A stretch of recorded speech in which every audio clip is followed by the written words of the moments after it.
I received my Insta360 X3 in the mail, and I'm going to unbox it. I'm currently recording this with the Insta360 X3. It's a camera I bought a couple of years ago and that I absolutely love. I originally bought it to film my bike rides, and I've done that a little bit, but since then I've taken up snorkeling, and I love it for that. And on my bike rides, I occasionally, especially in the winter months, pass alligators, and I get off my bike and film them, and I use the Insta360 for most of that, and it is wonderful. So I did order the dive package, and I'll show everybody what's in there. So start with the action camera. That's the box for it. The invisible dive case, which is awesome. The one that I have currently is the older 2022 version, and it really puts a big block where the selfie stick is. A lot of times blocks filming myself to a certain extent. So this new one will give me a true 360 underwater. Very impressed with the quality of the X3, although you do have to be fairly close to the fish to see their texture and the brilliance of their color. But I will say, when the water's clear and you can see 30 feet or more, the shots on the X3 are beautiful. It also came with a floating hand grip, the invisible selfie stick, which I already have one, but I think this one's a little bit nicer than the one I have. Came with the lens cap, which will be nice, because I think I dinged mine fairly early. It affected the quality of the shots a little bit. I had like a smudge on one of the lenses, but I was still able to use it. A wrist strap, which will be nice, so I can tie the camera to myself, so if I have to adjust or do something with my mask or snorkel, I don't have to be constantly holding on to that selfie stick. And then a 256 gigabyte card.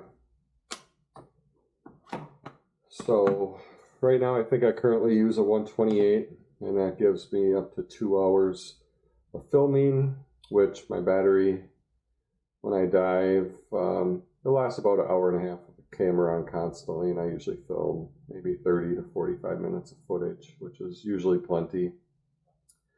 So memory card isn't an issue for filming, but it will be nice that I don't have to clear it off as fast between dives. So why did I upgrade?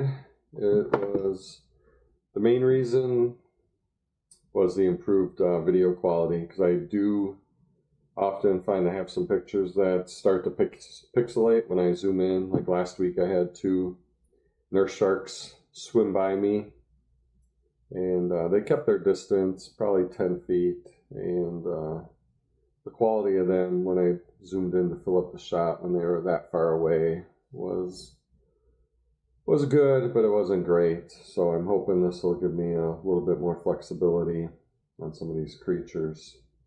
The other thing that I would add if you're diving is get the extended selfie stick. So it's probably the best investment I made with my camera. So this again is the older one, it's the longer one.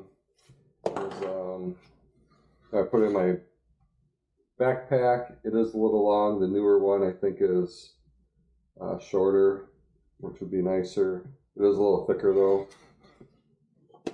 But I was filming an alligator, and it's posted on YouTube, and it stood up on its legs and started walking right towards me, and at that time I only had the 3-foot stick. So I held it out, and the alligator walked right by me about 4 feet away, and it was just a incredible experience and a very interesting video. It's gotten, I think, about 18,000 views on YouTube. But then later in that day, I was filming another alligator, and it jumped into the water. And when you see how fast these alligators can move, and you're only 4 feet away, I'm like, I need a longer selfie stick. So I think the next day I ordered the 10-footer. That gives me a much nicer buffer. Between me and the alligators, I can get much closer pictures. But the real benefit for that is when my neighbor took me out snorkeling, and many of the fish are, between 5 and 10 feet down in the water. They're not at the top where you are snorkeling, and the quality of pictures you get with a 10-foot snorkel or a 10-foot selfie stick, and the ability to move that stick much faster than you can really move in the water and have long running shots. It's not uncommon for me to have 30 to 60 second videos where I'm right up against, or it looks like I'm right up against that fish as it's going about its daily life, swimming, or it's chewing on coral or whatever. It's pretty beautiful pictures, and it's all due to that 3-meter selfie stick. So that was definitely the best investment I had. Mine is still functioning nicely. I can tell the top is getting a little bit of movement. I don't know if that's been there or not, but it is being submerged in salt water quite a bit, and I'm not the most diligent at cleaning them off. But anyways, I just wanted to share that. So I'll be snorkeling tomorrow, so I'm looking forward to seeing the quality improvement of the new camera. Very happy with the current one. I'm going to keep that. I'll probably carry that on my bike rides, and then keep the X5 mainly for snorkeling. So I did have an alligator about a month ago bite my X3. Fortunately, it just bit the rugged case. So it's still working functionally. It didn't do any damage to it. I just have little tiny teeth marks in it. But anyways, I love the camera so much that I bought the new one, and looking forward to using it. Take care.